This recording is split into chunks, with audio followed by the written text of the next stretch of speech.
Ensimmäinen lähtö on tosiaan hyvin lähtee Pulkkinen. Pulkkinen tulee ykkösenä tuohon ensimmäiseen pikemmän.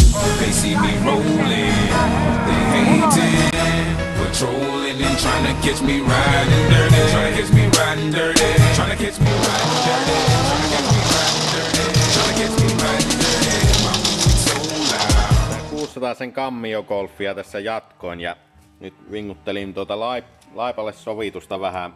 Siinä oli pientä raputusta, en usko, että hirveästi tehoihin sillä vielä päästään vaikuttamaan, mutta kuitenkin. Sitten täällähän oli hirmu isot venttiilit. Imu oli se perinteinen 39,5 ja sitten pako on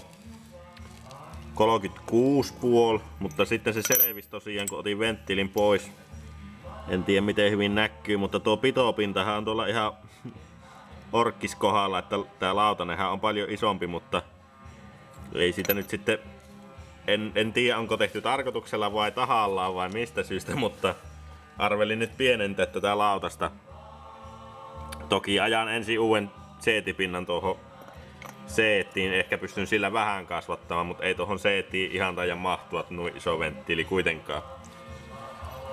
Ja pienennetään sitten tää venttiili sillä lailla sopivaksi, että siihen ei jää tuommoista ylimääräistä huulta. Varsinkin tässä nyt voisi tulla, kun tässä on nämä venttiilit niin lähekkään toisiaan, kun on tuommoiset isot venttiilit, se kyllä sitten häiritsee tässä venttiilien välissä sitä virtausta jonkun verran. Tuntui siinä purkaessa, että pakoventtiileissä on enemmän jouspainetta kuin imuusissa, ja imuusissakin on aika paljon, niin siellä oli tuplajouset. Nää nyt taidan nämä sisemmät jättää pois siitä ja pitää katsoa, siellähän oli prikoilla pelattu sitä jousipainetta, että jos vähän madalta sitä pakopuoltakin, että tuntui tarpeettoman paljolta. Samalla kun itse puuhastelin sen Citroenin seosongelman kanssa, niin siinä kaveri kerkesi nyt ensimmäistä kertaa sitten oikein tositoimissa miraata mulle tästä nämä pakoseetit RX. Tosiaan tässä R-seetissä on vähän negatiivinen puoli se, että kun sinä teet vanhaan kanteen, niin sulla tulee jonkun verran syvemmälle se seetipinta ja sit sulla jää se venttiili tosiaan sinne syvälle. Tässä nyt on vähän semmoista avaruushommaa sitten tiossa tuohon seetin ympärille.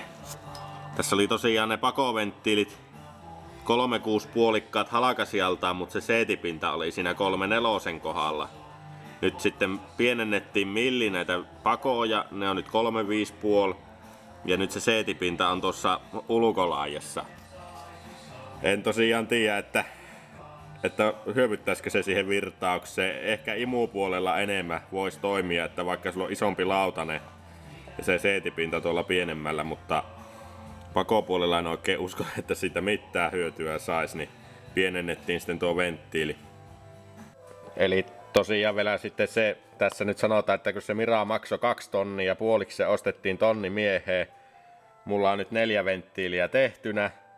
Venttiilityön hinta per pytty niin on 250, mutta seuraava kansi onkin sitten jo ilmanen. Vakioventtiilit on tuon kokoiset, minä nyt käytän niitä tuossa vingutussuojana ja tässä on nämä sitten nämä tämänhetkiset.